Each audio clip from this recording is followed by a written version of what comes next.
එතකොට දැන් මෙන්න මේ සංඛාර කියලා කියන්නේ එහෙනම් මෙන්න මේ විදිහට සිත ඇතුලෙන් මේ රූපේ හදන අවස්ථාව. දැන් ඕකත් තව පැහැදිලි කරන්න ඕන. සංඛාර ගැන ඇත්තටම ලොකු අවබෝධයක් කෙනෙක්ට ඕන. එතකොට තමයි මේ නිවන් මඟ හොඳට එලිපෙහෙලි කරගන්න පුළුවන්කම ලැබෙන්නේ. දැන් ওই සංඛාර කියන එකත් ආකාර 6ක්. දැන් ඇහෙන් රූපයක් දකින්න, කනෙන් ශබ්දයක් අහනවා, නාසයෙන් ගන්ධයක්, දිවෙන් රසයක්, කයෙන් ස්පර්ශයක්, මනසින් ධර්මයක් යනාදී වශයෙන් ආකාර 6කට මෙන්න මේ රූප නිෂ්පාදනය වෙන්න ඕන හිත ඇතුලේ. නිර්මාණය වෙන්න ඕන. එහෙම නැත්නම් හි ඡායාව ප්‍රතිබිම්බය සකස් වෙන්න ඕන. එතකොට ඇහෙන් දකින්නේ රූප. කනෙන් අහන්නේ ශබ්ද රූප. නාසයෙන් දැනගන්නේ ගන්ධ රූප. දිවෙන් දැනගන්නේ රස රූප. කයෙන් දැනගන්නේ පොට්ටබ්බ රූප. මනසින් දැනගන්නේ ධම්ම රූප.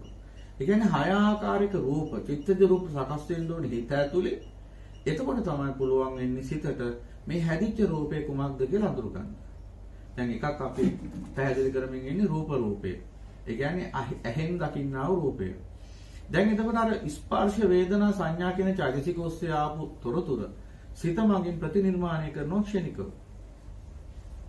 ඊටාම සුළු කාලයකදී අපිට හිතා ගන්න බැරි තරම් ඊටාම අල්ප කාලයක් ඒකට කොච්චරද යන්නේ චිත්තක්ෂණ කාලය කියලා කියා ගන්න බැරි තරම් ඊටාම සුළු කාලයකදී මේ අසුරක් ගහනලා කෝටි ලක්ෂයක් යනවනේ චිත්ත වීති. එහෙනම් ওই චිත්ත වීති වලින් කරන වැඩේ තමයි ඔය. එතකොට ඔන්න ඔය සංඛාරය හදන්නේ චේතනා කියන චෛතසිකයෙන්. සංඛාරය සකස් කරන. සංඛාරය කියන්නේ ක්‍රියාව. ඒ ක්‍රියාව සකස් කරන චෛතසිකයට කියන්නේ චේතනා කියලා. දැන් එතකොට දැන් ඔබට ප්‍රශ්නයක් එන්න ඕනේ. මම දන්නවා ඔබට මේ ප්‍රශ්න තව ටිකකින් එනවා. චේතනා කියන චෛතසිකයෙන් ඔබ හදනවා. හැදුවට පස්සේ ඒ රූපය හදපු රූපය තමයි විඥාණයෙන් දැනගන්නේ. එහෙනම් විඥාණයෙන් දැනගත්තේ අර එළියේ තියෙන රූපෙද ඇතුලෙන් හදපු රූපෙද? විඥාණයෙන් දැනගන්නේ ඇතුලේ හදපු රූපය. අර සංඛාරය තමයි දැනගන්නේ. එහෙමයි සම්මාස. ඒක තමයි සංඛාරපච්චය විඥානං කියන්නේ.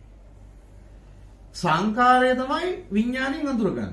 ඒ කියන්නේ හිත ඇතුලේ හැදිච්ච රූපේ තමයි හිත අඳුරගන්නේ. දැන් මම කිව්ව උදාහරණයක් දැන් මේ වෙලාවේ මේ සිත විසින් හද වර්ණ සටහන තමයි මේ රූපේ හැටියට සිත අඳුරගන්නේ. දැන් අපි මේ වෙලාවේ මේ වර්ණ රටාව වෙනස් කළොත් මොකද වෙන්නේ? ඒ වෙලාවට අඳුරගන්නේ ඒ වෙලාවේ තියෙන වර්ණ සටහන. එතකොට සත්‍ය වශයෙන්ම සිත දැකලා තියෙන්නේ ඒ රූපේ යථාම රූපේ නෙමෙයි. ඒ මොහොතේ පැවතිච්ච වර්ණ රටාව. හැදෙලිද? තේරුණා නැද්ද? ආයි පොට්ට. දැන් මේ වෙලාවේ ඔබට පේන්නේ මේ බුදු පිළිම මේ විදිහටනේ. එහෙමයි සර්. ඒ කියන්නේ මේ වෙලාවේ මේ පිළිම වහන්සේට වැටලා තියෙන ආලෝකය අනුව ඒ වර්ණ සටහන තමයි ඔබ අඳුරගන්නේ සිත විසින්. ඒ කියන්නේ සිත දකින්නේ මේ වෙලාවේ මේ සිතට මේ වෙලාවේ ගෝචර කරගන්න පුළුවන් වර්ණ සටහන මේ රූපේ හැටියට. එහෙමයි සර්. දැන් නමුත් මේ රූපය දැන් ගිහිල්ලා මේ පිළිම වහන්සේ අවුෙන් තිබ්බොත්. ඔව්.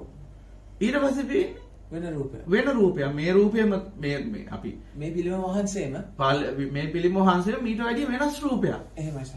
නේද? ආලෝකය වෙනස් වෙලා. ආලෝක සටහන වෙනස් වෙලා.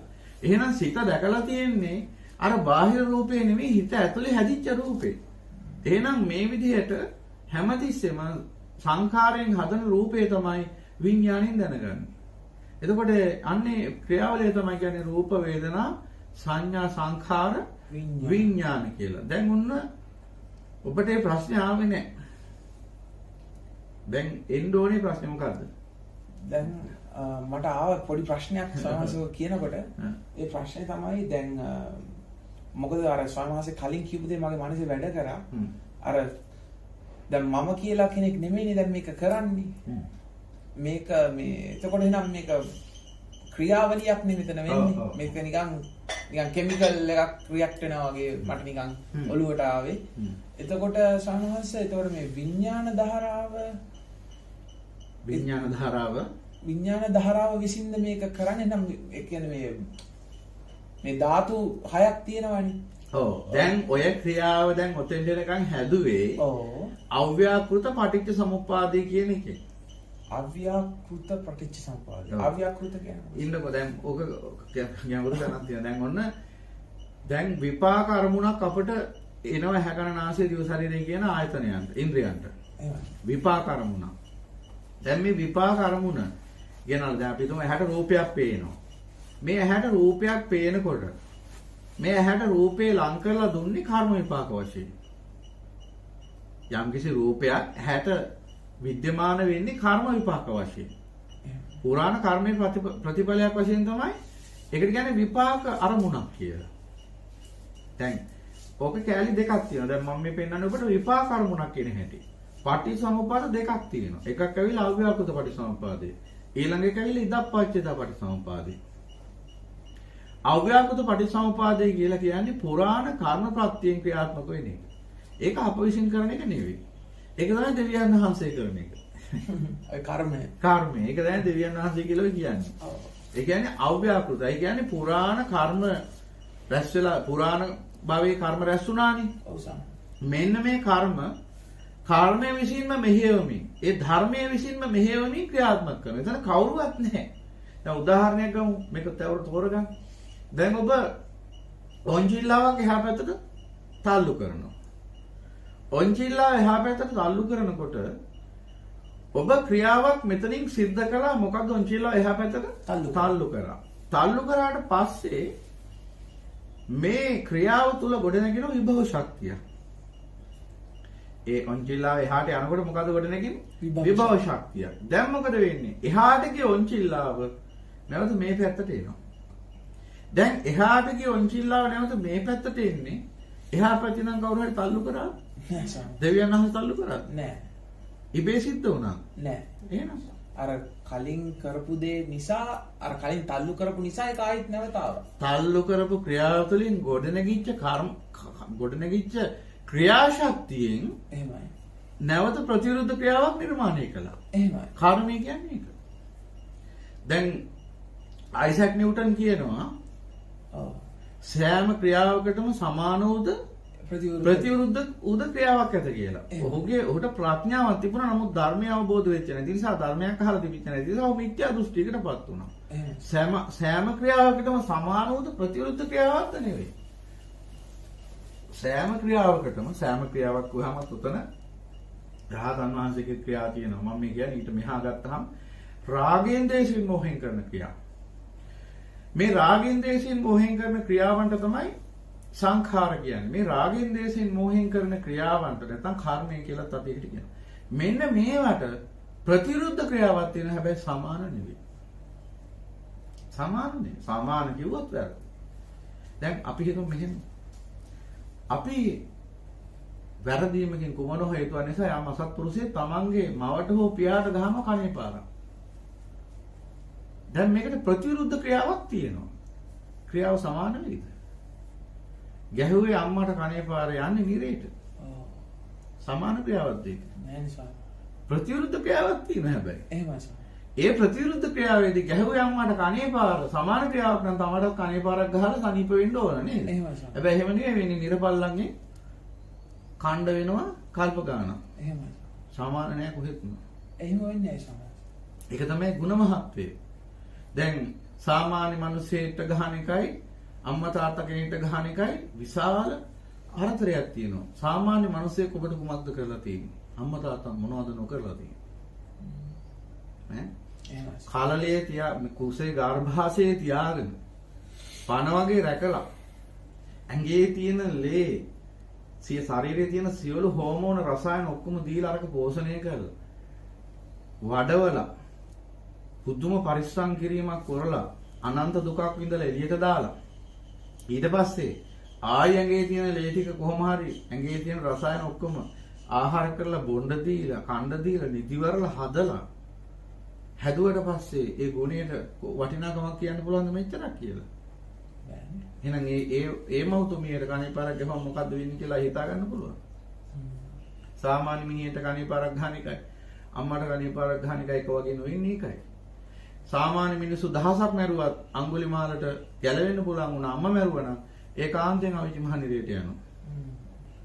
ඒ නිසා ಗುಣ මහත්ය කියන්නේ ඒකයි. සාමාන්‍ය මිනිහෙට ගහන එකයි භික්ෂුන් වහන්සේ කෙනෙක්ට ගහන එකයි දෙකක්. මොකද සාමාන්‍ය මිනිහෙක් කියන්නේ සමහර ගොඩක් මිනිස්සු ඉන්නේ කෙලෙස් වලින් තැම්බි රාග දේශ මොහ ලෝභ දේශ මොහයන්ගෙන් පරිපීඩිත වෙච්ච දෝෂිත මනසකින් ඉන්න මිනිහෙක්ගේ ගුණය හීනයි. නමුත් යම් භික්ෂුවක් රාග දේශ මොහ නැසමින් නිවන් මාර්ග වඩන කෙනෙක් නම් උන්වහන්සේගේ ගුණය ඉහළයි. එහෙනම් ඒ ගුණ මහත්වයට යම් කැලලක් සිද්ධ වුණොත් විනාශයක් සිද්ධ කළොත් ඒකේ විපාකය අතිශය දරුණුයි. ඒ නිසා සාමාන්‍ය මිනිහට ගහන පාරයි රහතන් මේ ආම්දුර්ගෙන්ට ගහන පාරයි දෙකක්. පැහැදිලිද? එහෙමයි සර්. එතකොට දැන් අපි කියමින් ඉන්නේ සංඛාර ගැන. එතකොට මෙන්න මේ විදිහට ඇහෙන් දකින රූපය අඳුර ගන්න නම් වර්ණ සටහනක් හදන්න ඕන. කනින් ඇහෙන ශබ්දය හඳුන ගන්න නම් ශබ්ද සටහනක් හදන්න ඕන. ශබ්ද රූපයක්. නාසයෙන් දැනෙන ගන්ධය අඳුර ගන්න නම් ගන්ධ රූපයක් හදන්න ඕන. දිවෙන් දැනෙන රස හඳුන ගන්න නම් රස රූපයක් හැදෙන්න ඕන. කයෙන් දැනෙන පහස හඳුන ගන්න නම් පොට්ටබ්බ රූපය හැදෙන්න ඕන. මනසින් දැනෙන අරමුණ හඳුන ගන්න නම් ධම්ම රූපයක් හැදෙන්න ඕන. රූප හයක් හැදෙන්න ඕන. මෙන්න මේ රූපය හදන අවස්ථාවට තමයි කියන්නේ චිත්තජ රූපය. එහෙම නැත්නම් මේ රූපය හදන ක්‍රියාවට තමයි කියන්නේ සංඛාරය. මේ ක්‍රියාව කරන චෛතසිකයට තමයි කියන්නේ චේතනා චෛතසිකය. මෙන්න මේ අවස්ථාවට තමයි සංඛාර කියන්නේ. එතකොට ඒකෙත් ඔබට යමක් පැහැදිලි කරලා දෙන්න ඕනේ. එතකොට මේක තවත් තේරෙන්නේ. ඇයි අපිට මේ ඇස කන නාසය දිව ශරීරය මනස කියලා හයක් තියෙන්නේ? ඇයි හතක් තියෙන ඇයි හතක් නොතිබුණේ? ඇයි පහක් නැත්තේ? ඇයි හයක් තියෙන්නේ? ප්‍රශ්නය. පුළුවන් ද උත්තරය? ඇස කන නාසය දිව ශරීරය මනස කියලා හයක් තියෙන්නේ. හයක් තියෙන්නේ අපිට මේ ලෝකය 6 ආකාරයෙන් ස්පර්ශ කරන්න. මොකද 6 ආකාර? එතකොට අපිට රූප ස්පර්ශ කරන්න ලැබෙනවා. ඊට පස්සේ අපිට ශබ්ද ස්පර්ශ කරන්න ලැබෙනවා. ඊට පස්සේ ගන්ධ සුවඳ ස්පර්ශ කරන්න ලැබෙනවා. ඊට පස්සේ රස දිවෙන් රස ස්පර්ශ කරන්න තිත්ත ස්පර්ශ කරන්න ලැබෙනවා. ශරීරයෙන් යම් කිසි කායික ස්පර්ශයන් අපිට ස්පර්ශ කරන්න ලැබෙනවා. මනසෙන් ධර්මයන්. එතකොට මේ ලෝකේ මේ දේවල් ස්පර්ශ කිරීම සඳහා තමයි මේ 6 ආකාරයෙන් අපිට ලැබුණේ මේක. ඔව් ඉතින් දැන් මං අහන්නේ 6ක් නොතිබී තවත් අපිට පේන්නේ නැති වෙනත් මාන 7ක් හරි 5ක් හරි මාඩු වෙන්න ඕ වැඩි වෙන්න තිබුණ නැති හේතු. ඒක නම් ඒ 6ක් කියලා තේරෙන්නේ නැද්ද? එහෙම හරියට උත්තරයක් නැහැ. එහෙම ඔළුවට එන්නේ නැහැ සමහරවිට. මේ සියලු සචේතනික භූත සකස් වෙලා තියෙන්නේ පඨවි ආපෝ තේජෝ වායෝ ආකාශ විඥාන කියලා ධාතු 6කින්. එහෙමයි සර්. මෙන්න මේ ධාතු 6 ගෝචර කරගන්න තමයි ආයතන 6ක් තියෙන්නේ. යන අහලා නැහැ නේ. අහලා නැහැ සමහරවිට. එතකොට මම ඕකත් එක්ක ප්‍රශ්නයක් තිබ්බා. ඒක තමයි මේ මම කල්පනා කරා මේ ලංකකදී නම් කොහොමද මේ ආපෝ තේජෝ වායෝ පඨවි ආකාශ විඥාන කියන ධාතු 6 අටගත්තේ කියලා. ඒ ගැනත් මම හිතියා. ඉතින් ඔය දෙක එකට උත්තරයක් දෙන්න පුළුවන් නම්. ඒක හටගන්නේ හිතේ තියෙන ගතිය ඒවා. තද ගතිය, හිතේ ඇලෙන ගතිය, හිතේ විසිරෙන ගතිය, හිත තද උණුසුම් වෙන ගතිය. එහෙම තියෙන හිතේ ගති. ගතිවල රූප තමයි කර්මජ රූපේ ඉස්සෙල්ලා හිතේ හැදෙන්නේ. කර්මයෙන් රූපය හදනවා ඉස්සෙල්ලම. ඒ රූපේ තමයි උතුජ රූපයක් බවට පරිවර්තනය වෙන වෙලාවේදී ඔය සුද්ධාෂ්ටකය කියන එක හැදෙන්නේ පඨවි ආපෝ තේජෝ වායෝ වර්ණ ගන්ධ රස ඕජා කියලා. ඒ ඔක්කොම සිත ඇතුලේ හැදිච්ච ගතිවල රූප. මේ මහා සංස්කාරයන්ද? කර්මජ රූප සංඛාරයන්ගේ ප්‍රතිඵල. ඒ කියන්නේ මේ පඨවි ආපෝ තේජෝ වායෝ කියලා කියන්නේ මේ ලෝකේ තියෙන එකක් නෙමෙයි. එතකොට මේ පොළව මේ පඨවි එහෙම කියන එක ආත්පසින් වැරදි. වැරදි. මේවා ඔක්කොම මේ සිත ඇතුලේ හැදිච්ච ඒවායි කර්මජ රූප. අනාදිමත් කාලයක් තිස්සේ සත්‍යය විසින් මේ ගොඩනගපු සංඛාරයන්ගේ ප්‍රතිඵලයක් තමයි අපිට මේ පේන්නේ ලෝකයක් හැටියට. මේ තියෙන ලෝකේ තියෙන සියලුම භූත කොටස්, ධාතු කොටස් සකස් වෙලා තියෙන මේ සත්‍යයේ කර්මජ රූපේ හැටියට. කර්මජ රූපේ උතුජ රූපයක් බවට පරිවර්තනය වෙන උතුජ රූපේ තමයි ලෝකයේ මේ පදාර්ථ රූප වශයෙන් ඊට පස්සේ ඒවා අර ඊතාම කුඩා අණු වශයෙන් සුද්ධාෂ්ටක වශයෙන් සකස් වෙනවා. ඊට පස්සේ ජීව පදාර්ථ හැදෙනකොට ඒවා DNA, RNA මොනවා හරි ජාන කියලා ඕවා හැදෙනවා. ඊට පස්සේ ඒවා අණු පරමාණු වෙනවා. ඊට පස්සේ ඒවා අණු වෙනවා. ඊට පස්සේ ඒවා සෛල හැදෙනවා. ඔහොමම තමයි ජීව අණු හැදිලා තියෙන්නේ. ඊට පස්සේ මේ පදාර්ථ මේ භෞතික මේ අචේතනික ධාතු සකස් වෙලා තියෙන්නේ ඒ පඨවි ආපෝ තේජෝ ආයෝ කියන ධාතු වල සහ ආකාශ කියන ධාතුව මේ පහම එකතු වෙලා ඒ වෙයි තියෙන සංයුති අඩු වැඩිකම් මත තමයි මේ ලෝකේ ඝන ද්‍රව්‍ය, වැగిරෙන ද්‍රව්‍ය, ඇලෙන ද්‍රව්‍ය, විසිරෙන ස්වභාවයන් නිර්මාණය වෙලා තියෙන්නේ. එතකොට සාමාන්‍ය මේ පෘථුවිය එතකොට ඔක්කොම මේ සත්‍යයන්ගේ සිත ලෝක ඔක්කොම සිත ඇතුලෙන් ගොඩනගපු කර්මජ රූපයන්ගේ ප්‍රතිඵල. ඒ කියන්නේ දැන් මේ පොළොව ඉස්සෙල්ලම නිර්මාණය වෙන්නේ ආභාසර ලෝකේ ඉන්න බ්‍රහ්මයන්ගේ කර්ම ශක්තිය. අග්ගඤ්ඤ මහා සූත්‍රය අග්ගඤ්ඤ සූත්‍රය දක්වනවා මේ මහා පොළොව ඉස්සෙල්ලම නිර්මාණය වෙන්නේ රස ධාතුවක් රස පොළොවක් වගේ අන්න අහලා තියෙනවනේ. ඉතින් එහෙනම් ඒක මුලින්ම සකස් වුණේ කොහොමද? ඒ හිතපු ඒ වකට ඒ හිටපු බ්‍රහ්මයන්ගේ පුණ්‍ය මහිමයට. දැන් ඔබට මම මේක තවත් පැහැදිලි කරන තැනක් කියන්න. දැන් මේක පොඩ්ඩක් තේරෙන කෙනෙක්ට තේරුම් ගන්න තවත් සරල වෙන්නේ. එහෙමයි. දැන් කොහොමද මේ කෙනෙක්ගේ කර්ම ශක්තියෙන් මේ දැන් අපිට තියෙන ප්‍රශ්නයක තියෙන කොහොමද කෙනෙක්ගේ කර්ම ශක්තියෙන් මේ භෞතිකයන් සකස් වෙන්නේ කියලා. එහෙමයි සමහරවිට. දැන් අපි මෙහෙම ගමු. දෙවියෝ ගැන අහලා තියෙනවද? ඔව් සමහරවිට. දැන් තවතිසාවේ දෙවියෙක් උපදිනවා. එහෙමයි. කොහොමද දෙවියෙක් දැන් මනුස්ස ලෝකේ මිනිසෙක් උපදිනවා. ඔව් මව කුසෙන්. මව කුසෙන් උපදිනවා. උපදිනකොට අම්මයි තාත්තයි ගේ හදලා තියෙනවා. එහෙමයි. හරිද? ඒ නිසා පොඩි එකාට ගේ අයිති වෙනවා. ලොකු වුණාම. එතකොට අම්මයි තාත්තයි තමයි ගේ හැදුවේ. එහෙමයි. නේද? එතකොට ඒ අනුසාරයෙන් උහුට නිවසක් හිමි වුණා. එතකොට අම්මයි තාත්තයි වාහනයක් අරන් තියෙනවා. එතකොට ඔහුට අම්මගේ තාත්තගේ උරුමෙන් ඒක එනවා. ඊළඟට අනිකුත් වස්තුව ධන දාන්නේ දීපල අරමුණ දෙමෝපිය රැස් කරලා තියන්න පුළුවන් ඒවා අර දරුවට අයිති වෙනවා. දැන් එතකොට එතන කාටවත් පෙනුන්නේ නැහැ. අර දරුවාගේ කර්ම ශක්තියක් මේකට අදාළ වෙලා තියෙනවා කියලා. ඒ කියන්නේ දරුවාට දැන් ඒ දරුවා වෙන මව් කුසක උපදින්න තු ඒ මව් කුසේ ඉපදුනේ කුමක් නිසාද? ඔහුට අරවේ උරුමේ තියෙන නිසා. එතකොට ඔහුගේ කර්ම ශක්තියෙන් අරවා නිර්මාණය වුණේ සකස් වුණේ කියන එක නිකන් ධර්මයේ තුලින් බලන්නේ මෙහෙම නිකන් බැලුවට තේරෙන්නේ නැහැ. දැන් මම ඔබට පෙන්නන්නම් එහෙම සකස් වෙන තැන. දෙවියෝ ගැන අහලා තියෙනවන්නේ? එහෙමයි. දැන් තවතිසාවේ දෙවියෙක් උපදිනවා. තවතිසාවේ දෙවියෙක් උපදිනකොට කොහොමද උපදින්නේ? මව කුසකින් නෙමෙයිනේ හේ උපදින්නේ මොකක්ද? කොහොමද උපදින්නේ? උපපාතික. උපපාතික වන්න. එතකොට මොකද වෙන්නේ? එහෙ ඉන්න තවතිසාවේ ඉන්න මේසන් බාස්ලා අර මන්දිරේ හදන එහෙමද? එහෙම නෙමෙයි සමහරවිට මම අහලා තියෙන විදිහට මම ඇස් දෙකින් දැකලා නැහැ. නමුත් මම ධර්මයේ තියෙනවනේ. ඔව් ධර්මයෙන් අහලා තියෙන විදිහට ඒ පුණ්‍යානුභාවයෙන් ඒ මාලිගා ඒ දිබ්බ ගුහා දිබ්බ යානේ ඒව ඔක්කොම මේ සකස් වෙනවා කියලා. දැන් දැක්කද හැදෙන හැටි? එහෙමයි සමහරවිට. දැන් දැක්කද? දැන් අර දිව්‍ය ලෝකේ ඕපපාතික උපතක් නිසා ඒ දෙවියන් සහිත දැන් දෙවියාගේ ඇස කන නාසය දිව ශරීරයේ මනස කියන හයත් ඕපපාතිකව සකස් වෙන්නේ. ඒකම රූප ශබ්ද ගන්ධ රස ස්පර්ශ ධර්ම කියන බාහිර අරමුණු හයත් ඕපපාතිකව සකස් වෙනවා. දෙවියෝ උපදිනකොටම දෙවියගේ විමානයයි යාන වාහන ඔක්කොමත් එක තමයි සකස් වෙන්නේ. දැන් අර ප්‍රාදුර්භූතවර පදාර්ථ සකස් වුණේ. කර්ම ශක්තිය. දැන් කලින් තිබිච්ච එකක්ද? නෑ ඒ දෙවියෝ උපදින වෙලාවේ තමයි අර යොදුන් ගණන් උස දිව්‍ය මාලිකයක් පහළ වුණේ. අන්න ප්‍රාදුර්භූත වුණා. දැන් මේ මනුස්ස ලෝකෙ කෙනෙක්ට ඕක තේරුම් ගන්න බැරි මේ ලෝකෙ හැම දේවල් වෙන්නේ නැති නිසා.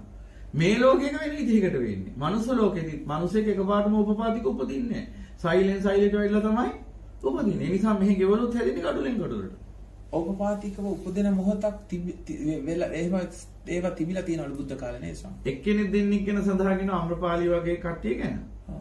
ඉතින් එයාරින්න මහා බහුතරයක් ගැන සඳහන් වෙන්නේ නැහැ. එහෙමයි සම්. මේකතර විශේෂ පින් මහිම විචාය ගැන විතරයිම සඳහන් වෙන්නේ. එහෙමයි. ඉතින් මේ දැන් මේ ප්‍රශ්න උත්තරයක් ආවද? ඒ කියන්නේ සකස් වෙන්නේ කොහොමද පදාර්ථ සකස් වෙන්නේ මේ ප්‍රාදුර්භූත වෙන්නේ කොහොමද කියලා මේ හේතුඵල වශයෙන්. ඒ කියන්නේ දැන් බ්‍රහ්මයෙක් උපදිනවා නම් බ්‍රහ්මයාගේ විමානිත් එක්ක තමයි බ්‍රහ්මයා උපදින්නේ. එතකොට දෙවියෙක් උපදිනවා නම් දෙවියන්ගේ මාලිගාව යාන වාහන එයාගේ උයන් වතු ඔක්කොමත් එක්ක තමයි පහළ වෙන්නේ. එතකොට එහෙනම් සියල්ල පටිච්චසමුප්පන්න. එහෙනම් අව්‍යාකෘත පටිච්චසමුපාදයෙන් කර්ම විපාකේ සකස් කරනකොට ඒ දෙවියගේ අසකරණාසය දිව ශරීරයේ මනස කියන හයත් කර්ම විපාක වශයෙන් කර්මජ රූපයෙන් හැදුවා. ඊළඟට ඒ දෙවියාට විපාක වශයෙන් අත්විඳින්න තියෙන රූප ශබ්ද ගන්ධ රස ස්පර්ශ ධර්ම කියන බාහිර අරමුණු හයත් විපාක වශයෙන් සකස් කළා. දෙකම හැදුවේ අව්‍යාකෘත පටිසමුපාදේ පුරාණ කර්ම ප්‍රත්‍යයෙන්. එහෙනම් දෙකම එක සැරේ සකස් වුණා. නමුත් මනුස්ස ලෝකෙදී අර මං කියවනේ මිනිස්සෙක් උපදින්නේ සයිලෙන් සයිල වැඩිලේ මනුස්ස භවයේ මනුස්ස සුගතියේ භවයේ හැටි. ඒ නිසා තමයි මනුස්ස ලෝකේ සයිලෙන් සයිලේ හැදිලා දරුවෝ හැදෙනකොට මව කුස ඇතුලේ ගඩොලෙන් ගඩොල එකතු වෙලා ගේත් හැදෙනවා. සතියෙන් සතේ එකතු වෙලා වාහනේ දානවා. ඒ විදිහට තමයි මේක හැදෙන්නේ. එතකොට ඒත් අරගම තමයි වෙලා තියෙන්නේ. ඒක නුවණින් දැක්කොත් තේරෙයි. ඒත් ඒකම තමයි වෙලා තියෙන්නේ. මෙහි ස්වභාවය වෙනස්. අර සුගතිවල මනුස්ස සුගතිය ගොඩක් කරාට උපදින්න එකට පින් කරනවා. දැන් දෙවිය මිනිස්යාගේ සිරිතක් තියෙනවා. අම්මලා තාත්තලා ධර්මවල ඔක්කොම ගිහිල්ලා එකට පින් කරන ස්වභාවයක්. එහෙමයි. එහෙම පින් කරන පිරිසකුත් ඉන්නවා. තනියෙන් පින් කරන පිරිසකුත් ඉන්නවා. අර කණ්ඩායමක් එක්ක පින් කරපු පිරිස හවුලේ බෙදාගෙන අන්නේ අය ගොඩක් වෙලාට මනුස්ස ලෝකේ අර විදිහට ඉපදුනහම ඒ සැප සම්පතුත් හවුලේ විඳින්න තමයි උරුම වෙන්නේ. වාහනේ කියන එක ඔක්කොටම අයිති. දැන් දෙවියන්ගේ වාහනයක් ලැබුණොත් දෙවියන්ට විතරයි. එයාට විතරයි ඒක. සක්‍ර දේවේන්ද්‍රගේ විජයෝත් රථය ඔහුට විතරයි. එතුමාට විතරයි. මොකද එතුමා තනිව කරගත්තා වූ පිනක විපාකයක් තමයි ලැබිලා තියෙන්නේ. ඒ විදිහට මිනිස්සු බලවත් වූ පුණ්‍ය කර්ම තනිව කළාම එහි පුණ්‍ය විපාකයේ අතිශය බලවත් වුණොත් දේව සුගතියට යනවා. අර කන්නන් සුඛ විපාකම් කියන කලියසුදුයි මිශ්‍ර පිනුයි පවයි දෙකම කරගත්ත කොටාසිය තමයි මනුස්ස ලෝකෙට එන්නේ. සුඛං සුඛ විපාකම් සුදුම විපාක කියන්නේ දිගටම පින් කරපු අය තමයි දිව්‍ය ලෝකෙට යන්නේ. කන්නන් කන්න විපාකම් කලුම පව් විතරක් කරපුවෝ අපායට ගියා. එතකොට කලියසුදුයි දෙකම කරගත්තා කන්නන් සුඛ විපාකම් කියන්නේ කලියසුදුයි දෙකම කරගත්තා මනුස්ස ලෝකෙට. ආනිසම් මනුස්ස ලෝකේ දුකක් තියෙනවා සැපක් තියෙනවා දෙක අතර දෝලණය වෙනවා. දිව්‍ය ලෝකවල සැප විතරයි තියෙන්නේ මේ නිර්වල සතර පායේ දුක විතරයි තියෙන්නේ. මනුස්ස ලෝකයේ දෙකම තියෙනවා. බ්‍රහ්ම ලෝකවල තියෙන බ්‍රහ්ම සුවය දෙවියන්ටත් වඩා ඉහළ සුවය. එතන තියෙන්නේ ධානා සමාපatti සුවය. කායික මේ කාම ලෝකය නෙමෙයි නෑ කාම ලෝක නෙමෙයි. ඒවයි කාම නැහැ. රූපාවචර බ්‍රහ්ම ලෝකේ තියෙන්නේ ඇහැයි කනයි මනසයි විතරයි. ශරීරය ආලෝකමය කය. ඉතින් කයින් ස්පර්ශයක් නෑ එයාට. එයාට රූප දැකීමක් තියෙනවා, ශබ්ද ඇසීමක් තියෙනවා, ඊළඟට අරමුණු මෙනෙහි කිරීමක් තියෙනවා. එච්චරයි තියෙන්නේ රූපාවචර බ්‍රහ්ම ලෝකයන්ට. අරූපාවචර බ්‍රහ්ම ලෝකේ හැයි කණයි කියන දෙකක් නෑ. මනස විතරයි තියෙන්නේ. අරමුණු මෙනෙහි වීමක් විතරයි තියෙන්නේ. මනසට ධර්ම ඝට්ටණය වෙන එක විතරයි එතන සිද්ධ වෙන්නේ. ඒතකොට අකනිටාව කියන්නේ අකනිටා කියන්නේ සුද්ධාසු බ්‍රහ්ම ලෝක පහෙන්ක. ඒවයිල රූපාවචර ඔක්කොම. අවිහාතප්ප සුදාසි අකනිටා. ඒවයි සමාසෙතකොට ශරීරයක් මේ වගේ අපේ වගේ ශරීර නැහැ. අපේ වගේ මේ වගේ ශරීරයක් නෙවෙයි තියෙන්නේ ආලෝකමය ශරීරයක්. තනිකර ආලෝකමය ශරීරයක් ඒකෙන් ස්පර්ශ ලබන්නේ නැහැ. ඒක එතුමාගේ භාවිතයට තියෙන ප්‍රපංච ව්‍යුහයක් විතරයි. එතුමා ස්පර්ශ ලබන්නේ ඇහෙන් කනින් කියන දෙකෙන් විතරයි. ඊට අමතරව මනසක් තියෙනවා. ඒතකොට සමාංශ ඔය මේ සුද්ධාවාස මම හිතන්නේ සමාංශ කිව්වේ සුද්ධාවාස බ්‍රහ්ම ලෝකවල වල හිටපු බ්‍රහ්මයන්ගේ සිතීමෙන් තමයි කියලා මේ පෘථුවිය හටගත්තේ. මොකද මේ පෘථුවිය හටගත්තේ අර මොකක් හරි බ්‍රහ්ම ලෝකයක හිටපු කට්ටිය හිතපු නිසා කියලා. නෑ ආභාසර බ්‍රහ්ම ලෝකේ. ඔව්. එතකොට ඒ ආභාසර හිතපු නෙවෙයි. එහෙනම් ඒ ආභාස දැන් මෙහෙමයි. ඔව්. මේ මහා කල්පයක් ගත වෙනවා මේ මහ පොළොව සකස් වෙලා පැවතිලා විනාශ වෙන්න. එහෙමයි. මේ මහා කල්පයකට පස්සේ මේ පොළොව විනාශ වෙලා යනවා. ගියාට පස්සේ ආපහු මේ අවකාශي ශුන්‍ය අවකාශයක් වශයෙන් පවතිනවා. ඊට පස්සේ නැවත මෙතන පෘථුවියක් සකස් වෙනවා පොළොව ධාතුව. මේ පොළොව ධාතුව සකස් වෙන්නේ මුලින්ම රස පොළොව යෝගට් එක වගේ අහලා තියෙනවා නේ ඒක අග්ගන් සූත්‍රයේ. එතකොට අන්නේ රස පොළොව නිර්මාණය වෙන්නේ ඊළඟට මේ මහ පොළොවට බැහැ ගන්න ඉන්න අන්නර ඊළඟට මෙතෙන්ට අතනින් එන්න ඉන්න පහළට එන්න ඉන්න ආභාසර බ්‍රහ්ම ලෝකේ බ්‍රහ්මයාගේ පුණ්‍ය ශක්තිය. එයාලේ පින් මහිමේ. එහෙමයි. ඊට පස්සේ තමයි එයාලා තමයි එන්නේ. දැන් චුත්ත වෙලා එහෙම නෙමෙයි එන්නේ. කෙලිම බ්‍රහ්ම භාවයෙන්මයි එන්නේ. ආකාශචාරී විදිහට ස්වයං ප්‍රභා ලෝකයක් එක්ක. බ්‍රහ්ම විදිහටමයි එන්නේ. ඒ ආභාසර බ්‍රහ්ම ලෝකෙන් ඒගොල්ලෝ පෘථිවි තලයකට එන්නේ ඒගොල්ලෝන්ගේ පින අඩු වෙලා හරි මොකක් හරි එහෙමම නෙවෙයි. ඒක තමයි ලෝකේ සකස් වෙන ක්‍රමය. ඒක ඇවිල්ලා මේ අග්ගඤ්ඤ සූත්‍රයේ පැහැදිලි කරලා තියෙන්නේ මෙහෙමයි රස පොළොව නිර්මාණය වුණාම අර බ්‍රහ්මයන්ට හිතෙනවා මහ පොළොවට ඇවිල්ලා අර රස පොළොව වලදන්න. යෝගට් එක. ඊට පස්සේ ක්‍රමානුකූලව ඒක කණ්ඩ ගත්තට පස්සේ ඒකට තෘෂ්ණාව හට ගන්නවා. තෘෂ්ණාව හටගන්න මොකද වෙන්නේ? තණ්හා. ඔව් තණ්හා වැඩි වෙන අකුසලයේ වර්ධනය වෙනවා. අකුසලයේ වර්ධනය වෙනකොට මොකද වෙන්නේ? අර ආලෝකය හීන වෙලා යනවා. ආකාශයෙන් සරන්න පුළුවන් ස්වභාවය අඩු වෙලා යනවා. ඔහොමම ගිහිල්ලා පල්ලම් බහිනවා. පල්ලම් බහැලා ආදි කල්පිත මිනිසයා නිර්මාණය වෙනවා. එහෙනම් මිනිස්සු කියලා කියන්නේ බ්‍රහ්ම කොටසක්. මේ මිනිස්සු කියන්නේ බ්‍රහ්ම කොටසක්. මිනිස්සු දන්නේ නැති වුණාට. මිනිස්සු කියන්නේ පල්ලම් බැස්ස බ්‍රහ්ම කොටසක්. තටු කැඩිච්ච පුරුල්ලෝ වගේ. ඒ කියන්නේ අදටත් මේ මිනිස්සු තුළ බ්‍රහ්ම ගුණය තියෙනවා. තියෙන තැනක් හිතා ගන්න පුළුවන්. හිතේ තමයි තියෙන්නේ. මං අහන්නේ බ්‍රහ්ම ගුණය මේ තියෙන අවස්ථාවක් හිතා ගන්න පුළුවන්. අදටත් මේ මිනිස්සු බ්‍රහ්මයෝ කියලා ඔප්පු කරන්න පුළුවන් සාධකයක් ඉතුරු වෙලා තියෙනවා මිනිස්සු. ප්‍රීතිබක්කා භවිෂ්‍යති. ඒතර සතුටෙන් ඉන්නකොට අපි බඩගින්නේ නැති වෙන ඒකද? ඒකත් හොඳ උත්තරයක්. දෙවියෝ මේ බ්‍රහ්මයෝත් එහෙම තමයි ඉන්නේ. නමුත් එහෙම කාට හරි ඉන්න පුළුවන්ද මම ප්‍රීතියම කාලා ඉන්නවා කියලා. ඊට වැඩිය මේ බ්‍රහ්මයන්ගේ ගුණය මෙත්තා කරුණා මුදිතා උපේක්ඛා. සතර බ්‍රහ්ම විහරණ. කොහෙද ඒවා තියෙන්නේ? කොයි අවස්ථාවේ තියෙන්නේ? ඒවා අපි මේ හිත ප්‍රගුණ කරපු අවස්ථාවල. මෙහෙමයි. ආර්ය ශ්‍රාවකයන්ට ඒ ගුණය පිළිහිටනවා. එහෙමයි. මනහලා අවබෝධය ලබාගෙන නිවන් මඟ වඩනව ආර්ය ශ්‍රාවකයන්ට ඒ ගුණ පිළිහිටනවා. හැබැයි ඊට වැඩිය සාමාන්‍ය පෘථග්ජන ලෝකෙත් ඒ ගුණ විද්‍යමාන වෙන වෙලාවක් තියෙනවා. මෙලොව අවබෝධයක් නැති. හිත කුණු පොල් ගෙඩිය වගේ. ඒත් ওই ගුණ හතර තියෙනවා. කොයි අවස්ථාවෙත් තියෙන්නේ? කාටරි මොකක් හරි කරදරයක් වෙනකොට බ්‍රහ්මාති මාතා පිතරෝ අම්මා තාත්තා කියන අවස්ථාව තුල. ඒ කියන්නේ කාට නැතත් අම්මයි තාත්තයි දරුවන්ට බ්‍රහ්මයෝ ඉදිරියට හැසිරෙනවා.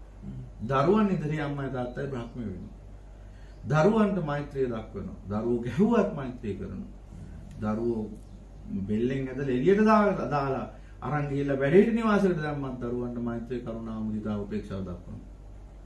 දරුවෝ පොළු අරගෙන තැළුවත් මැරුවත් ඒ අම්මයි තාත්තයි දරුවන්ට වෛර කරන්නේ. දරුවෝ ඉස්සරහා අම්මයි තාත්තයි මෛත්‍රිය කරුණා මුදිතා උපේක්ෂාව පතුරවන. ඒ කියන්නේ අම්මා තාත්තා දරුවෝ ඉස්සරහා බ්‍රහ්මියෝ විදියට හැසිරෙන නිසා බ්‍රහ්මාති මාතා පිතරෝ කියනවා. ඒ කියන්නේ බලන්න අපි කොච්චර පල්ලම් බහැලාද? ඒ අම්මා තාත්තට තමන්ගේ දරුවෝ ඉස්සරහා විතරයි පුළුවන් වෙන්නේ මෛත්‍රී කරුණා මුදිතා උපේක්ෂා පතුරවන්න. අල්ලපු ගෙදර දරුවෝ ඉස්සරහාක තියෙනවද? නෑ. ඒ නිසාම ගුණයෙන් හීන වෙලා. බ්‍රහ්මයෝ කියලා කියන්නේ කොයි දරුවත් මගේ දරුවෙක් කියලා හිතන කෙනෙක්. හැම මිනිස්සෙක්ටම බ්‍රහ්මයෙක් එක හා සමානව සැලකන්නේ. ඒ කියන්නේ හැම මිනිස්සෙක් ගැනම උන්ට තියෙන්නේ මෛත්‍රිය කරුණාව මුදිතා උපේක්ෂාව. ඒ නිසා මිනිස්සුන්ට වඩා උසස් තැනක ඉන්නේ එකයි. ඒ නිසා තමයි ඒ தත්ත්වයේ කෙලපැමිණි. ඒ தත්ත්වය යම් අග්‍රස්ථානයක් නැත්නම් ඒ අග්‍රස්ථානයට පැමිණි අපගේ අමාමෑණි ශාන්තිනායක සම්මා සම්බුදුරජාණන් වහන්සේ බ්‍රහ්මාති දේව කියලා කිව්වේ. බ්‍රහ්මයන්ගේ දෙවියා. ඒ කියන්නේ බ්‍රහ්මයන්ටත් බෑ එතෙන්ට එන්න. බුදුරජාණන් බ්‍රහ්මයන්ටත් පුළුවන් යම් දුරකට විතරයි මේ මිනිස්යෝ කෙරෙහි සත්‍යෝ කෙරෙහි මෙත්තාව කරුණා මුදිතා උපේක්ෂාව පතුරවන්න. බුදුරජාණන් වහන්සේ කොන්දේසි විරහිතව අසීමාන්තිකව මෛත්‍රී කරුණා මුදිතා උපේක්ෂාව සියලු සතුන් කෙරෙහි පැතිරුවා. ඒ නිසා බුදුරජාණන් වහන්සේ හිටිය තැනට බ්‍රහ්මයටවත් එන්න බෑ. එතකොට බුදුරජාණන් වහන්සේගේ ශ්‍රාවකයෝ තුලත් අන්නේ මෙත්තාව කරුණා මුදිතා උපේක්ෂාව පිහිටනවා. ඒ නිසා තමයි යම් දවසක අරිහතුන් වහන්සේ කෙනෙක් ලෝකේ පහළ වුණාම උන්වහන්සේ බ්‍රහ්මයන්ට ඉහළින් පිහිටන්නේ. ඒ කියන්නේ උන්වහන්සේගේ මෛත්‍රී කරුණා මුදිතා උපේක්ෂාව බ්‍රහ්මයට ළඟා වෙන්නත් බෑ. උන්වහන්සේත් දක්වා. ඒ කියන්නේ බ්‍රහ්මයේ මෛත්‍රී කරුණා මුදිතා උපේක්ෂාව රහතන් වහන්සේ කෙනෙක්ටත් වඩා පහළින් තියෙනවා. සාමාන්‍ය මිනිසයන්ගේ එතකොට ඒ මෛත්‍රී කරුණා මුදිතා උපේක්ෂාව දෙවියන්ගේටත් පහළින් තියෙන්නේ. සාමාන්‍ය පෘථග්ජන මිනිසෙක් ගත්තාම දෙවියන්ටත් වඩා පහළින් ඉන්නේ මිනිසයා.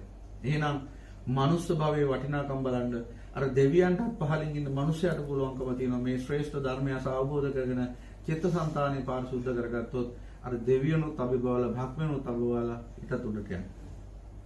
එතකොට දෙවියෝ බ්‍රහ්මයෝ මේ ලෝකේ වැඳුම් පිදුම් කරන උත්තමී බාටපත් වෙලා සංසාර ගමනත් අවසන් වෙනවා. අන්න බ්‍රහ්මයන්ගේ කතාව. දැන් අපි ආයෙ වෙන පැත්තට ගියා.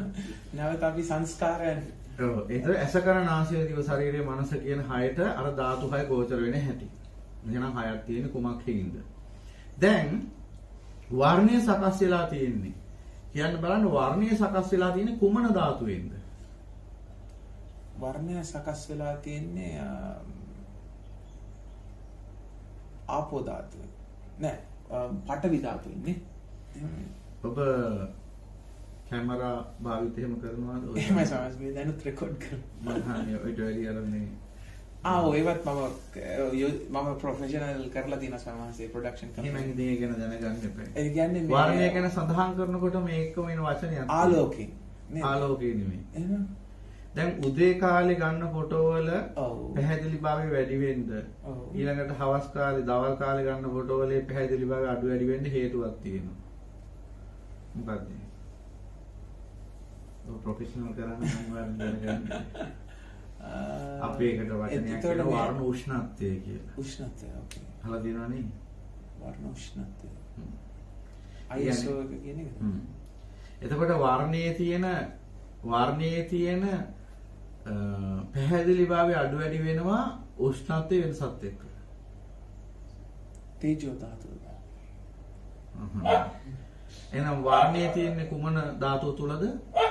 තේජෝ ධාතුව තුල. දැන් මේ ආලෝකය සකස් වෙලා තියෙන්නේ උෂ්ණත්වයකින්. ඒ දැන් හිරු එළියද? එතකොට හිරු එළිය නෙමෙයි. හැම ආලෝකයකම තියෙනවා යම් උෂ්ණත්වයක්. ඒක දැනුම් නැති වුණාට. තේරුණේ? දැන් හඳ එළියෙත් යම් තියෙනවා. හැබැයි ඒක අර අපි උෂ්ණත්වය කියලා හැමතිස්සෙම අඳුරගන්නේ පිච්චෙන ස්වභාවයෙන්.